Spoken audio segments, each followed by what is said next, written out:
Hi, everyone. Welcome to the Talking Books segment of The Wise Owl. I'm Rachna Singh, editor, The Wise Owl, and today I will be in conversation with Aseem Shrivastava, author of the book, The Grammar of Greed. But before we dive into the conversation, let me quickly introduce Aseem to our viewers and our listeners.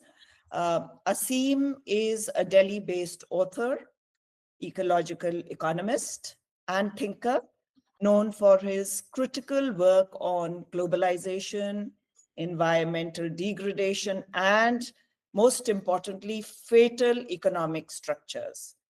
He's a prominent voice on ecological philosophy, or what they call ecosophy, and has authored several books, including his latest release, The Grammar of Greed, Reflections on a Fatal Ecology.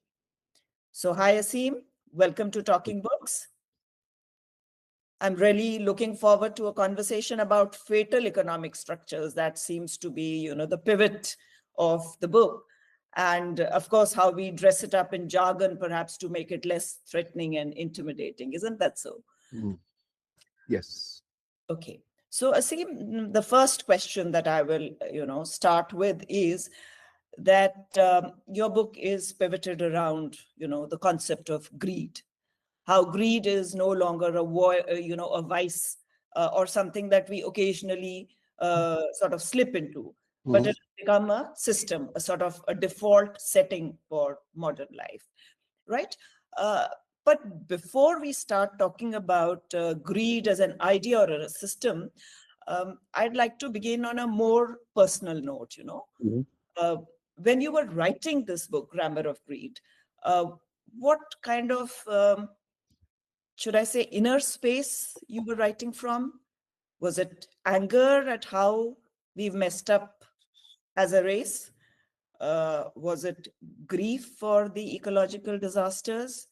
Was it concern for the next generation? Or was it something else? Well, first of all, thank you, Rachna, and thank you to the Wise Owl for this wonderful invitation to reach out to a wide range of listeners and viewers.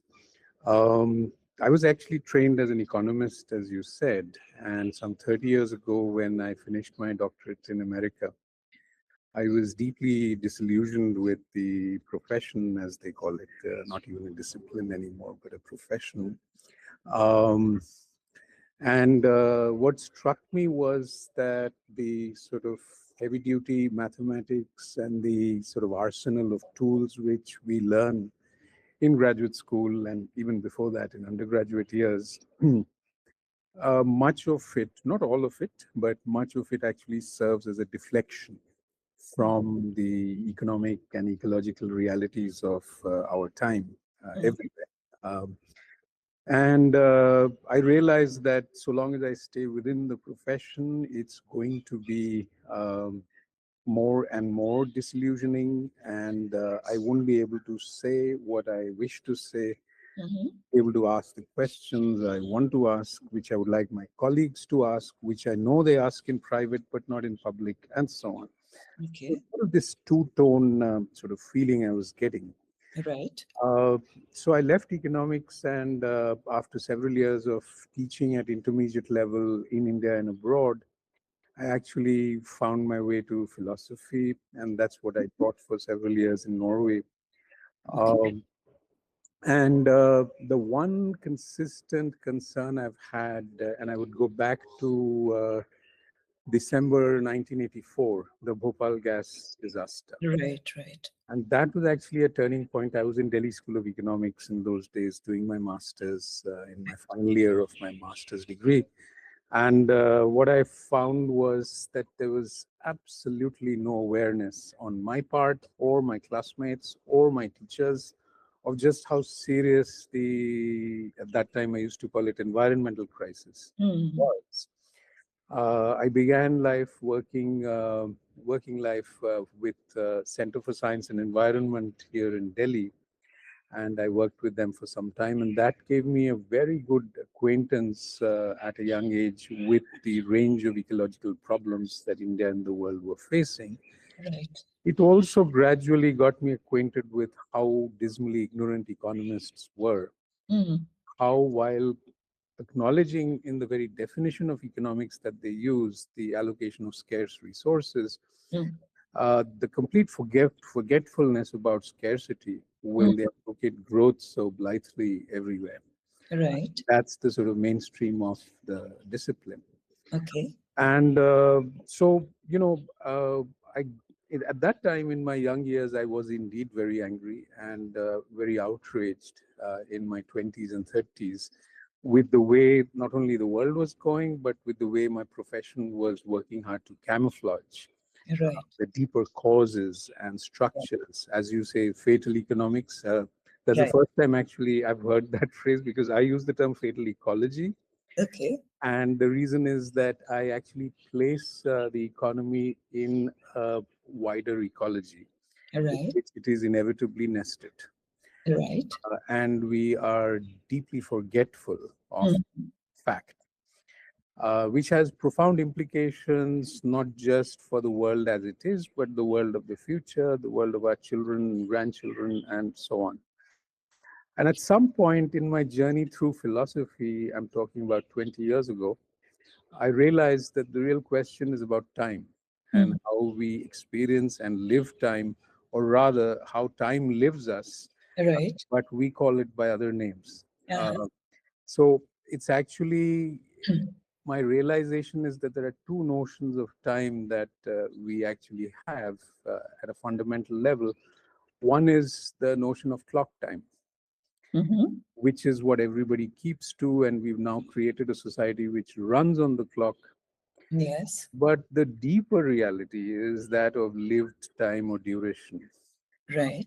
which we actually usually don't have words for. And the more I meditate on that, the more I realized that that is the much deeper, greater reality, well, which inevitably catches up with us through our bodies, through our circumstances, through our culture. Mm. Everything, in a sense, moves in a certain direction. Right. Uh, and the normal understanding is that this is a linear direction. But my realization is that it's a cyclical thing. Ah. Societies go through cycles, Mm. ups and downs, and rise and fall, and so on. Right. Uh, but the truth of life, as such, is I mean, the quest for truth has to be to get to the heart of this circle, Right. rather than to move into ever expanding circles, as is the modern convention with economic growth and development and so on. Right. Bigger is better, bigger is what survives. That is the belief. The Mm. reality is that the Mm. much smaller things, nanoparticles, viruses, microbes, genes, and so on, which Mm. are shaping our lives and destinies, whether or not we are aware of it. Right. So, Aseem, I'll just kind of double back to what I asked you. Uh, was there a particular moment? I mean, you talk about the Bhopal disaster, of course, of 1984, but was there a particular moment or experience that sort of made you want to articulate this concept of greed as a system? I'm talking about in terms of articulation in your book, sort of to give it a concrete structure. Yeah, well, I should share a bit more about my present work in order to contextualize the book. Right. Please do. Uh, Hmm. so, the first book I published, which was about 14 years ago, was called Churning the Earth. Right. And it's subtitled The Making of Global India. It was Right. published by Penguin here in Delhi. Okay. And that was a very detailed, factual, data-based assessment of Okay. globalization in India over the last 40 years or so. Okay. And I teamed up with an old friend of mine who was my classmate in college days, environmentalist Ashish Kothari.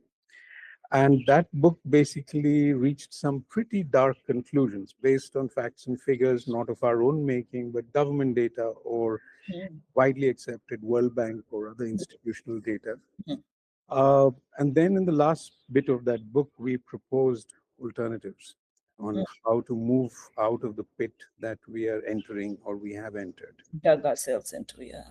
Hmm. And subsequent to the book, the publication of the book, I, got multiple invitations to speak at different places within India and the rest of the world. I was traveling for about 2 years, just lecturing and speaking and talking about the book. and getting critical feedback and so on. Uh, and in the course of that journey, I realized that there's something much deeper amiss. It's not just capitalism, it's not just the economic system as we seem to understand it, but Right. deeper psychic, cultural, and ecological forces. And say Mm, those three. And at all those three levels at which humanity lives and has always lived, mhm. there are deep disturbances. There are what I call wounded ecologies of the psyche, of culture, Mm, and of the wider cosmos or ecology. right, right.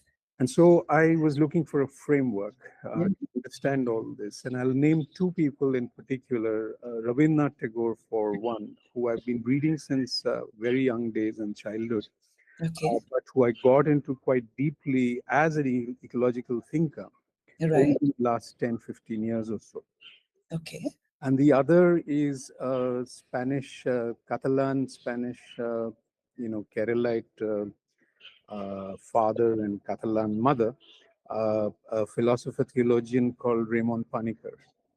And his work combined with Tagore beautifully to give me a sort of sense of perspective, the big picture and the framework mm, within which I like to think. And right. so I've developed a whole set of categories to understand the world afresh as Mhm. though nature matters. Nature not just outside us, but our own nature, our own bodies and their physiologies and so on, as if all this matters.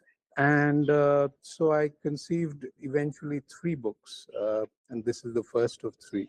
Okay, But there's another book in the offing, which is a much bigger and much more sort of, shall I say, in-depth, rigorous philosophical treatment of okay, ecosophy. It's called the Alphabet of Ecosophy, okay, and that I'm working on at the moment. I'm about halfway through it. okay. And the last Do we one, expect, when do we expect to see it uh, in the market? I hope to reach publishers by the end of this year. That's Oh, my expectation. great, great. And simultaneously, I've been at work on Tagore for the last 10, 12 years. Mm, And I've learned some Bengali in the process as well. mm. And that book is called For Love of the Earth, Okay, Modernity, Ecosophy, Rabindranath Tagore. all right, all right. And I've written and published articles and essays in several different places already in Right. that direction. So essentially, it is not a moment that we are talking about. It's a kind of a longish journey, Yeah, over perhaps a couple of decades, yeah, which made you sort of zero in on this, right? yeah. I mean, I would say these three books plus Churning the Earth will pretty much sum up everything that I've thought and felt over the last 40 years. All right, all right. Yeah. So, okay, Aseem, so now talking about the grammar, as you call, of greed, you talk about words like development, progress, you just mentioned that, incentives, and you feel they soften the actual meaning of maybe extraction or exploitation. They sort of romanticize it, or make it, less, sound less threatening, so to speak.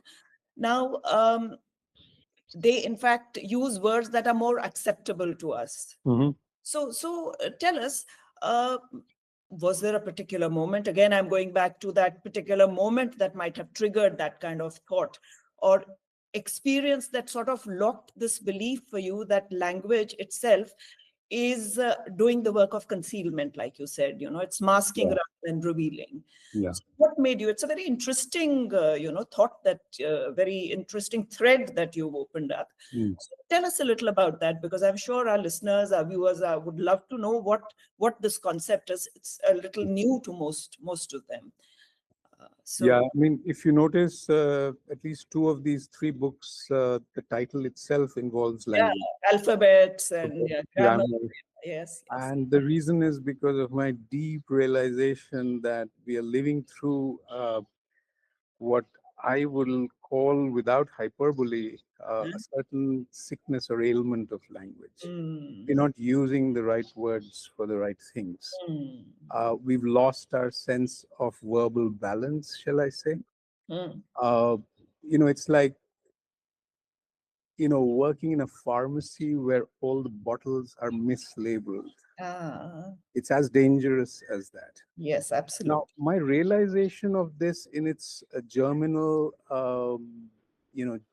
sort of elemental form is very old, at least Mhm. my graduate school days in America, when I lost faith in academia, Okay. actually in the social sciences. Mhm. And at that time, I remember reading George Orwell's Mhm. Politics of the Mm. English Language, Yes, which is from 1946, yes. and which brings out quite evocatively, as only Orwell could for that generation, Uh-huh. how badly corrupted the English language was. Mhm.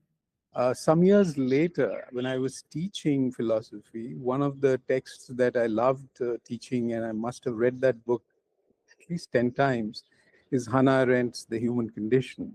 Okay. And that book, she begins with the premise, and she's writing in 1958. Mhm. It begins with the premise that we live in a world in which speech has lost its power. Mm. That's true, but aren't they constructs? They are human constructs, and they are used as a kind of a refuge for us because probably we can't look at the disaster that is sort of unraveling before us, and we try to find it's like a womb, we withdraw into, so we don't feel threatened enough. So these are all man-made constructs. Yeah, absolutely, and that's her point. That on the one hand, you have this highly advanced and rapidly advancing Mm, science, and sort of the whole giga techniques apparatus in which we are parts of a huge machine. you're right.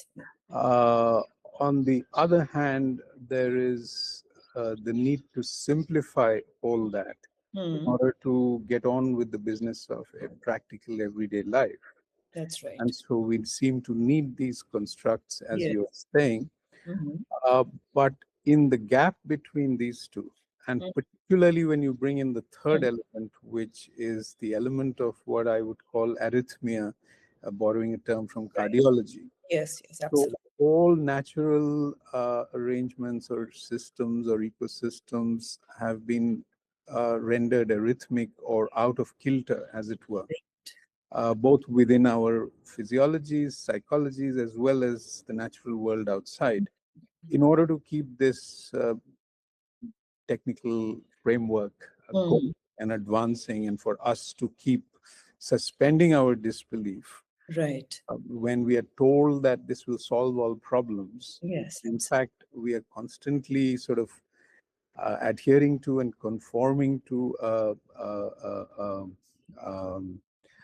sort of make believe, where we, bite the bullet, or whatever the brave new world is supposed to have, drilled us into. Yes. We follow that, which leads to a society where, as Arendt says, we have become a thoughtless people. Mm, And it's not a coincidence, therefore, that language has gone sick. right, right. So, how to heal language Mm, without creating new words, or without using old words in completely unexpected new ways. One of yes. the two has to happen.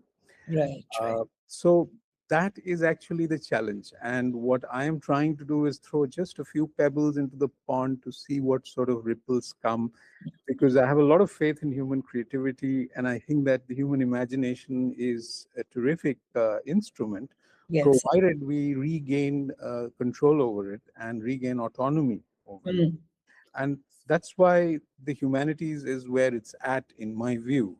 Uh, right. Answers in the future, I'm absolutely convinced of this, are going to emerge from the humanities and philosophy, and things which the modern world has largely sidestepped or technicized Right. in order to for technology to prevail over us. Right. What Rabindranath used to call the dominion of the machine. Uh, Right. Today, it's the complete hegemony of the smart machine. Right, right. So you're talking about the dominion of the machine. I mean, technology as we see it today. And as we all know, AI is trending. I mean, what with Chat GPT and driverless Waymo cars, etc., etc. Many people believe this is going to end in disaster, like perhaps you and I.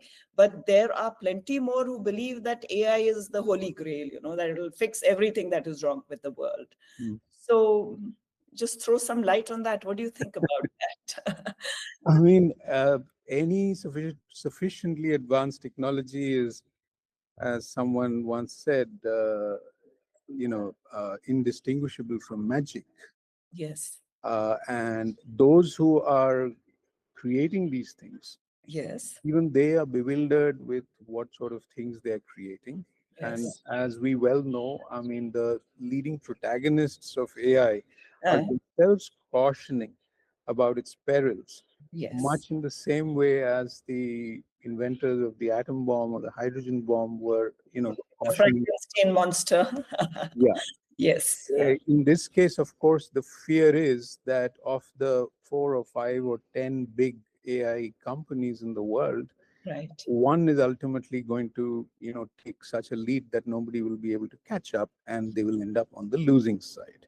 Right. Nobody wants to end up on the losing side, so hence this anxiety is being expressed for sometimes quite nakedly selfish reasons. Right. You know, now I think that I mean I have fairly, well developed views about the path that modern technology has taken for a Right. very long time, and the reason why it has gone on this track.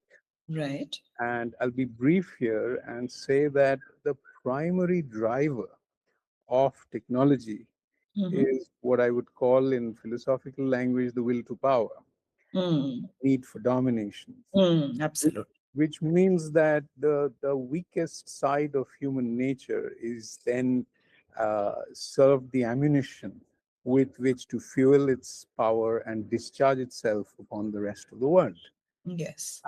and generate a war of all against each against all, a Mm. very Hobbesian kind of world, Mm. which technology is going to serve all those base instincts which humanity has always had. This is not a Yes. modern I thing. mean, history is witness, has been Yeah. witness to all that. Yes. The only difference is that now you have such powerful technologies Mm. to actually discharge all those instincts. Yes. The other Absolutely. thing is that this is shaping society itself, or rather reshaping or reinventing society itself in such profound ways Mm.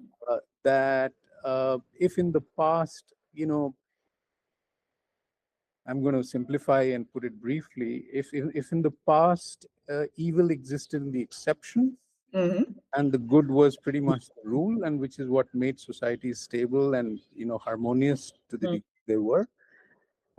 Today, with the kind of cutthroat competition in every area of life, Right. it's pretty much the opposite. It's the good which has to defend The itself. exception. Yeah. It's like Albert Camus used to say, it's in our world, it's innocence which has to justify itself. Yes. And Yes. if you notice in Grammar of Greed, there are a few lines like this where I say that, uh, when the good has lost all conviction, Mm. there is a serious problem, Yeah. and which means that the ones we are cooperating with or following or letting lead society, Right. uh, they are from another place, and Yes. that's not safe for anyone.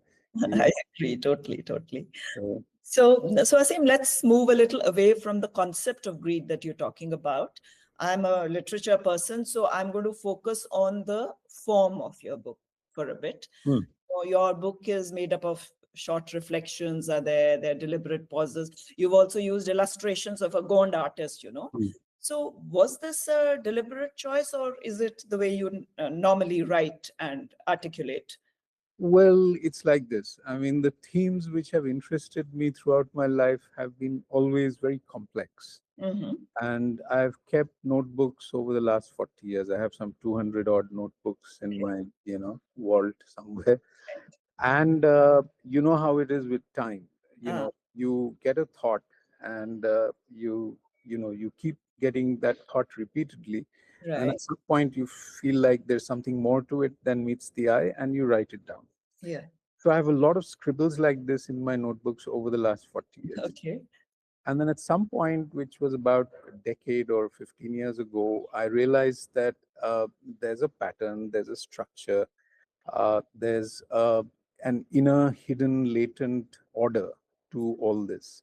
It Right. looks chaotic on the surface, but Huh? when I probe it, there is a structure. Okay. So I created another notebook in which I gathered some of these things. And I Okay. put some of these aphorisms or reflections together to see how they read in conjunction with each other. And Right. indeed, I started seeing the pattern. Okay. And Okay. so I felt like offering some kind of a diagnosis of greed. Huh. Greed not in the exceptional or the spontaneous or the impulsive sense, but Right. greed in the sense of the structure, the organized aspect of greed Right. Right. As a system. as a Right. system. And Right. when I realized that the relationship with war and conquest, Mm. ultimately today, speed, these Right. elements, war, conquest, and speed, actually make up the grammar of greed together. Right. And that's when I sort of assembled the lines in a particular way.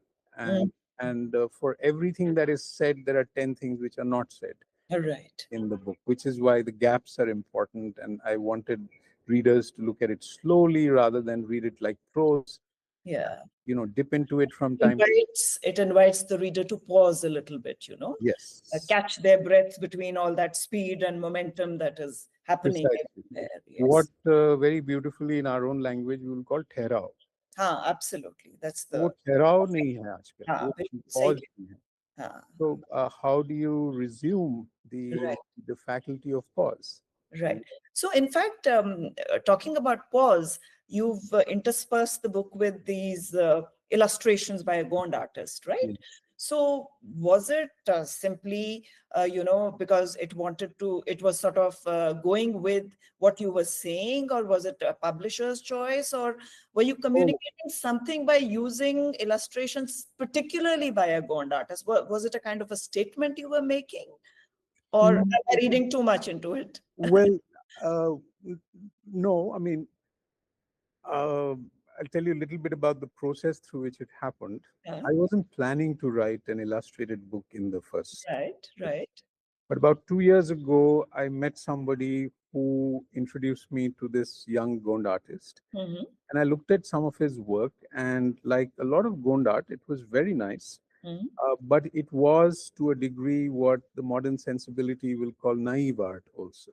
Okay, A bit like, painting or drawing for children and so on. right, right. So I told him what I was doing, and, he doesn't speak English, and his Hindi is quite broken also. Mm-hmm, So the three of us worked together, the friend who introduced me to him, and he would interpret my ideas to him quite often. mm-hmm, And the way it happened was I said to him that, look, I'm writing a book which is anything but about innocence. mm-hmm. I'm writing from metropolitan India. You live in a small place in Chhattisgarh. Right, You have not known what it's like to live in metropolitan India in the Western world where I have lived. right. So I want to tell a certain story about this world, Mm-hmm, uh, but also through pictures. right, So I would ask him to draw images of greed, and he would come up with some very simple, sort of almost innocent things. right. And then we would work on that one image for several iterations, 4 or 5 times, Okay, before I was able to get him to express what I wanted the picture to say, okay, okay. and which would either complement or reinforce, Accentuate whatever you were saying. what I was saying in the text. Right, So right. that's how it happened, and it took about a year to do all the 40 odd drawings So it together. was not a particular statement that you were making by picking up a Gond artist. It was simply No, because it was complementing the text that yeah, you were, yeah, yeah, whatever you were articulating in yeah, the text. yeah, very much so. Okay, okay. So Aseem, let's go to your preface now. In the preface, you say that the book isn't for those already deep in a soul journey, nor for those who deny the idea of a soul altogether. For those who are unsure or still seeking, that's what you say. So if someone comes to this conversation carrying that uncertainty, what do you hope will stay with him or her after he closes the book? I mean, what do you want the takeaway to be with your Well, book? I hope something will happen before they close the book. which is to say that, I mean, each of these sentences is intended to light some sort of spark.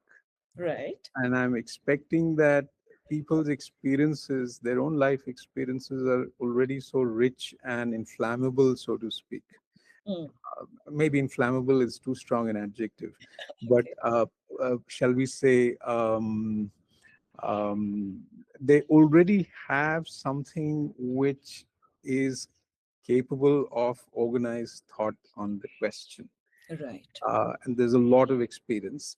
I am simply trying to generate a dialogue through which we can develop a new language. You see, I mean, as a philosopher once said, there's no such thing as a private language. Right. I can invent my words and categories, but unless they come into currency through use and through further creativity on the part of others, how Yeah. does the language grow? How does the discourse develop? Right. You know, Right. you look at Rabindranath's work in Bangla, and over 1,000 words I think he must have invented. Mm. Most of those words did not catch on. You know, Right. they Right. remained in the purely literary realm of the esoteric, aesthete and so on. Right. But occasionally a word trickles down into popular Mm. discourse. Mm. I Mm. mean, you take a word like paradigm. Now, the word paradigm was not there when you and I were in school or, Mm. in college. It wasn't in the discourse, but it has entered the discourse in the last 25 years or so. Right. And everybody seems to be using it, whether it's a good use or malapropism or whatever, but it's something which is there. So, Right. in the same way, could one, inject words Mm. would stimulate the reader's verbal imagination and make them think in new ways. Right. Right. Because the whole idea is that through these words, you actually enter the zone of thought and feeling and experience. Right. Right. I mean, as somebody said, a word is like a keyboard on the imagination. You Right. Right. press one key. Right. Sorry to interrupt, but for you, the thought comes first or the grammar comes first? It's a difficult question to answer. I mean, there are times when you have completely inchoate thoughts. I mean, I mean, uh, what is a thought is a very good question. I mean, I would say a lot of our most inarticulate or inarticulable feelings Mhm. are the very humus on which the plant or the tree of thought grows. Yeah, that's And how can that be set aside or separated from true. thought? Mm. At least I cannot. And the heart always has its reasons that reason knows not of, and so on. So Mm. there's a mystery with the human heart, and I never look upon the heart as an object, but as an ocean of experience. Right, And right. from there, certain things grow. Mm. Now, a lot of this is not in words at all. Right, I right. mean, I listen to a lot of music. My mother is a musician, and I can't imagine going to bed without listening to music. Most nights I listen to music. Mm, mm. And, as you know, in our language, I mean, in classical music, we call our compositions khayal. Yeah, So khayal is a very rich Urdu word. imagination basically. Imagination, exactly. Now, so imagination is, quite basic to cognition, Right. and it's pre-analytic, it's Mm. prediscursive, it comes before words arrive. Right. In the proper, that's how it is. Yes. But in the age of Google, Mm. given how much we are invaded by words and, Right, information through words, right. it's almost inevitable that so much of thinking also happens because you come across certain Certain words, words and certain grammar. Right. certain, Absolutely. yeah. But to put it in different words again, I mean, I think to reach into a deeper grammar Hmm. is what I'm looking for. Uh, Right. I'm arguing that there is a structure, there is Right. an order in which the three levels of crisis at the level of cosmos, the anthropos, and the theos, shall we say, or the psyche. At Uh-huh. all these three levels, the wounded ecologies that I was talking about are interrelated, they are interwoven with each other. There is an order Mm. which appears like chaos on the outside. Mm. I'm trying to track that order. Okay. Right. Great. So another thought that struck me was, I mean, if greed has become the grammar, of the world we live in, then unlearning it would be very difficult, of course. So, and you worked so much on this subject, perhaps you have some, fixed ideas or opinions on it. And that's what I would like to know. Um, what is one small but meaningful way to begin loosening this grammar in everyday life, without trying to fix the world all at once? Okay, I mean, a simple thing which anyone can try out and which Yeah. I try to learn from myself every day. Right. For about 35, 40 years, I have fasted once a week. Okay. I keep a 36-hour fast from tonight till day after morning or something. Mm-hmm. It's a lot easier to fast Mm, than eat mm, in moderation. mm, mm. And anyone can learn this. Right. Uh, once you start eating, the point at which you are to stop is not clear at all. Right. And you always feel delusively that you need more, but you don't Mm-hmm. very often. Mm. So that's a place where greed manifests itself in quite a sort of visceral, elemental way, in an everyday sense. Right. Right. As another simple example from the world of food, I keep telling my parents that I don't remember birthdays being celebrated like this in our childhood. I Mm. remember my 10th birthday and then maybe my 30th, by Mm. which time we had already become Americans. Huh. You know. So, what happened? And why is it that now, after every meal, there is a sweet? Right. Right. I mean, I can remember long periods of my childhood when sweet was not consumed. If Yes. there was some festival or some special occasion, maybe some mithai will come or Huh. so on. But, these things have become routinized now. Okay. The invasion of the media has been such that we are made to think of food a lot more than we used to, Absolutely. and we consume a lot more than we need, and so on. You know. Okay. Uh, Yes.